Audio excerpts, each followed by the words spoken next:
Hey everybody, peace. I'm Chuck. Welcome to Ross Recording Studios and another very exciting day.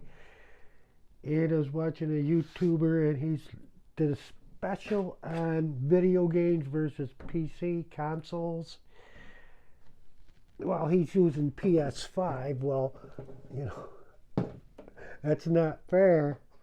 This is where it began. Well, actually, it began with Atari and television, so that's not fair either, but he did miss a couple points. One was he was going with console and PC, but he never ever once mentioned the operating stick, which is on console your controller.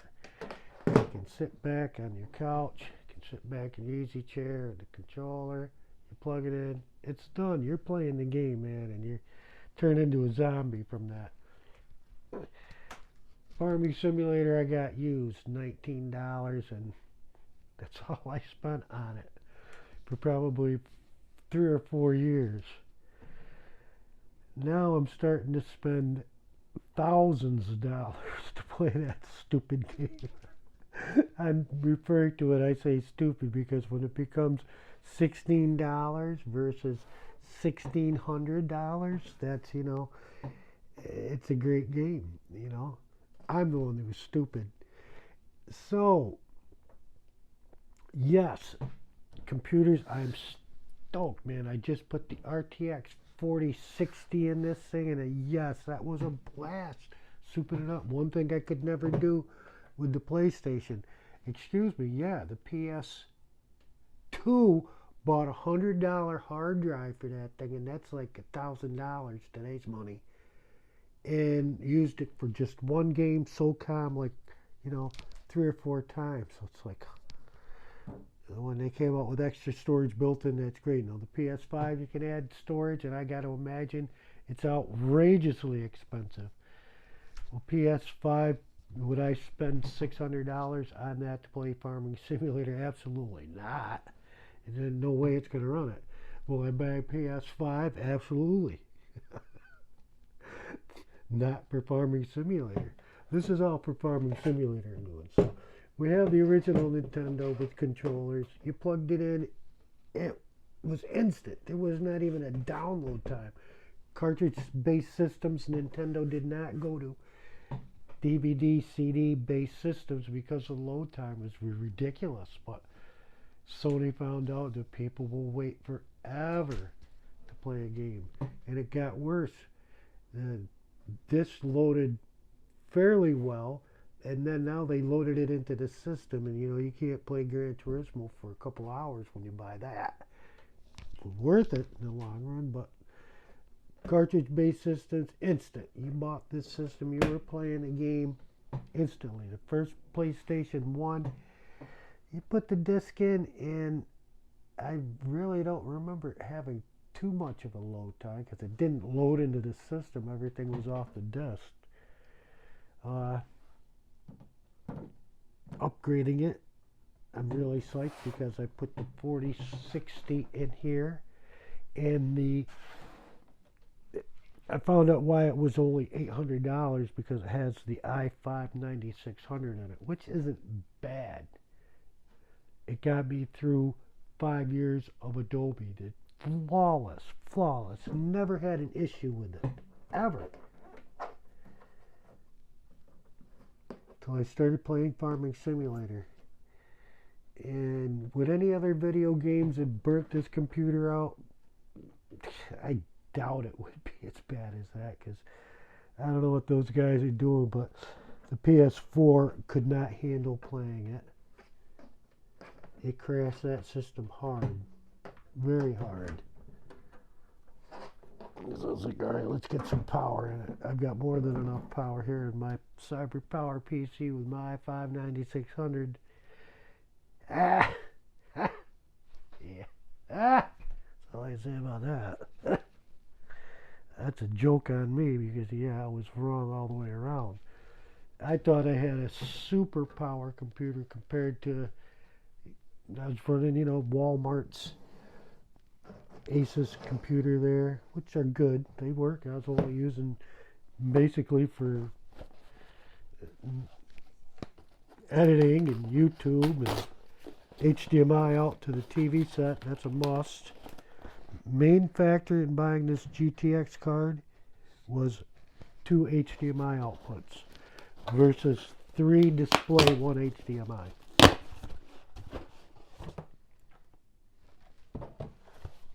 So that is very cool.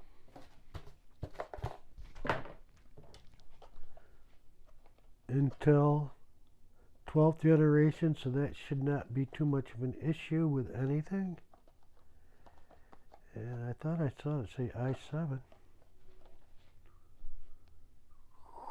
Flyby. Call of Duty.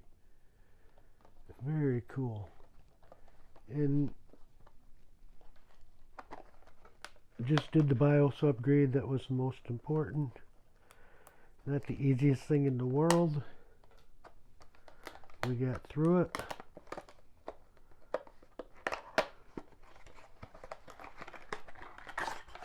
And the only thing I needed to change the GPU out was a small Phillips screwdriver.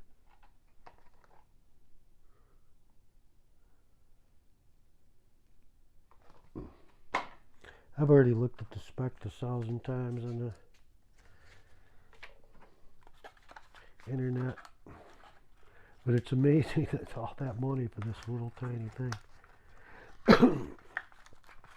Reminds me back in 1976, a friend of mine's father had this chip for a computer, and he's like, "It's gonna change the world." Yeah, right. We're the ones smoking it, so what else is he smoking? Well, that little bag of chips in the bag of his trunk, you know, I can't imagine. It's like gold mine. So I see a nice, I don't like to set things right on the hard surfaces. It's not cloth. Possibly scratch the back of the computer, even though it doesn't look like it's in great shape anyway. And I think the motherboard is under the fan, right? How do you get the fan out? Alright.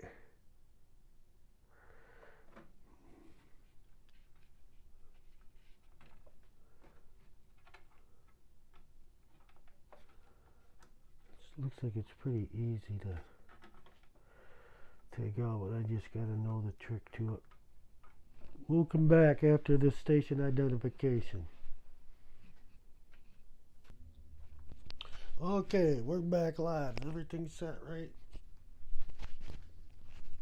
Upon closer further examination, basically YouTube is useless on this subject. There we go. Maybe I should do a video on it.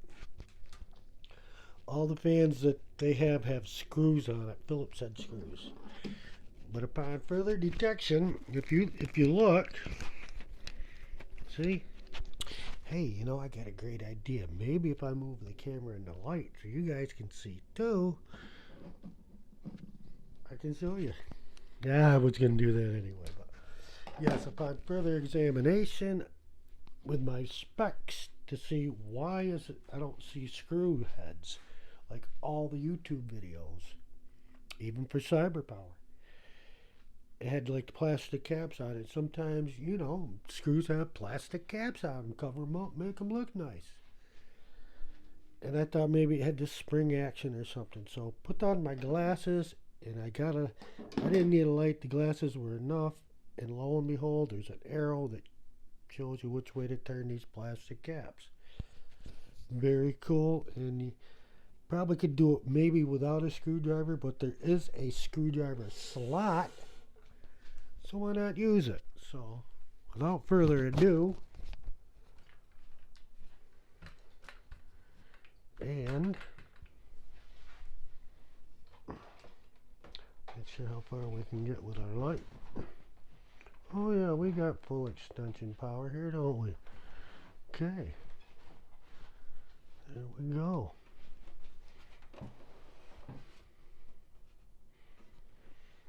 And if I use this Nintendo. Get a good angle. I can use this Nintendo to help on the other side. Don't use your Nintendos for this at home, kids. And there we go. Now,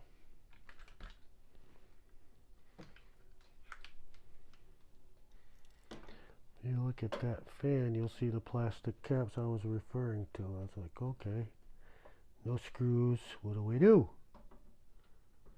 And if you notice, you'll see there is an arrow on there. So it looks like basically we just,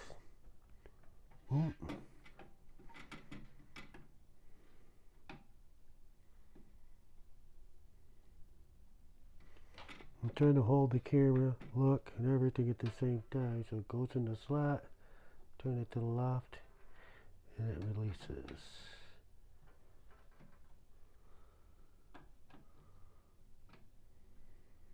That didn't release all the way. There we go. And I did warm the computer up. It said you can take these in or out, warm or not, and it looks like this is the fan plug, so we'll disconnect that. Well,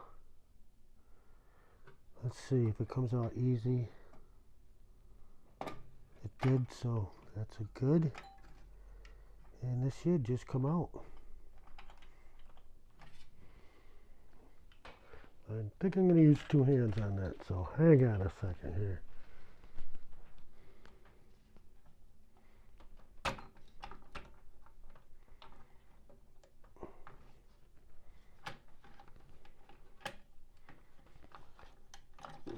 It released on that side, released on that side. That was easy.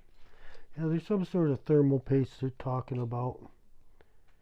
I don't believe have to put any thermal paste going back. I don't remember that, but the pin configuration, but this is definitely not the same size. But hey, wait a minute.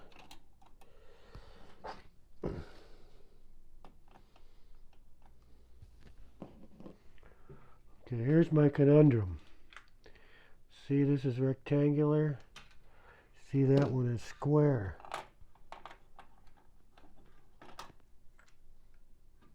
But I noticed that the cover is rectangular, so I'll take it out and see if the pins will fit, and if not, I'll put it back in or just order another one, leave it apart. Oh my god, the thing just came right out. I didn't have to do anything.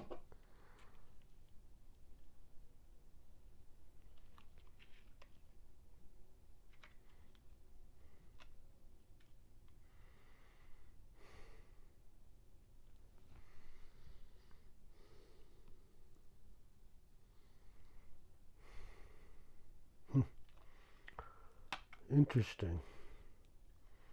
Well, should I try it?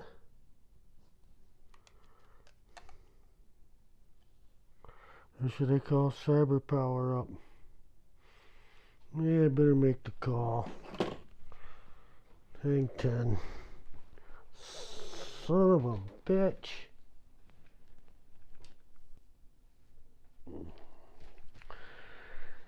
Well, just got off the phone with Cyber Power PC, and I am very, very disappointed. This is a LGA 11 LGA 1151 socket, and I bought an LGA 1700 socket, so it's old. Got a list of ones I can get for it. I'm just disappointed. All psyched, ready to go, and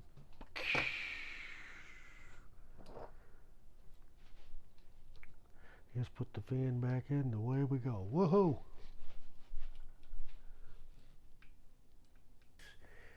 Now they're getting all this. I should upgrade and get the 4 sticks back in there, brand new. Why not, right? iCore processor. One thing that was nice about this is the other processor that I bought, so when the i7 was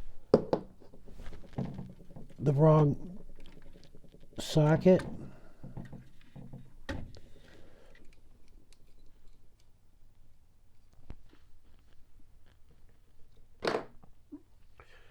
it's the same thing with this chip. I better take the chip out. Hold the case so it don't fall over. Falls right out of there.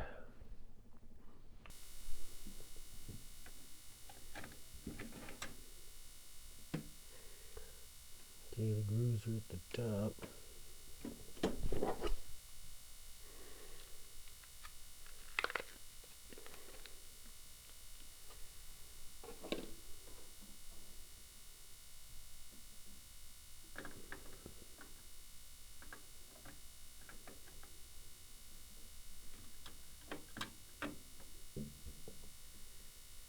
That should be it.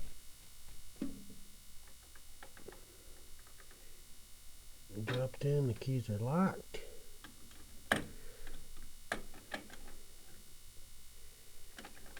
Double check it.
They don't have much play on that wire, do they?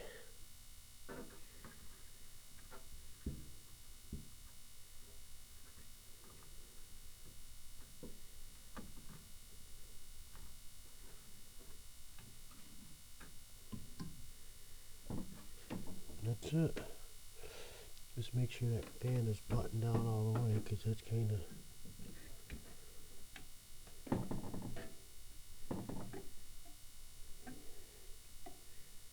No screws, just... Hey! Chuck here, Rush Recording Studios. So after getting the Intel i9 processor in the computer, it's a fail. There's the screen, nothing. Nothing. Oh, so you know Susie Wong, huh? Oh, so you do know Susie Wong. So the lights came on the computer, but they didn't start spinning. The fans are all working, just the lights aren't rotating around like they normally do. So after conversation with CyberPower Tech Support, he's suggesting, I'm trying to see the screen if I'm focusing on it. Shows me a schematic to pull out the clock battery. PC unplugged from the power source, switch it off to remove the CMOS battery, and that's basically the battery that just keeps your computer telling what time it is. If you happen to unplug it, you can leave it unplugged for 4, 5, 6 years, turn it back on, and it knows what time it is because of that little battery. And then he says these two switches here, I got to touch together. Wow, I forgot I got a touch screen. Ah, look at that. My memory is failing here. So these two pins there, you touch them together after the battery's out, and you touch these together with the screwdriver or whatever for 7 seconds. Let the computer sit there for 20 minutes.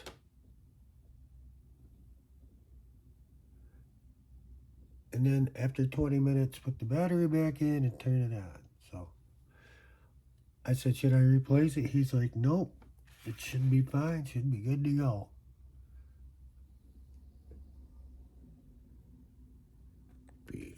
Peace out.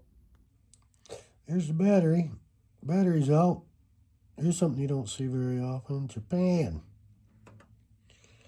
We touched the two thermal pins together for 7 seconds, and we did it again. We did it again. Hopefully it's not doing it too much. Isn't a bad thing.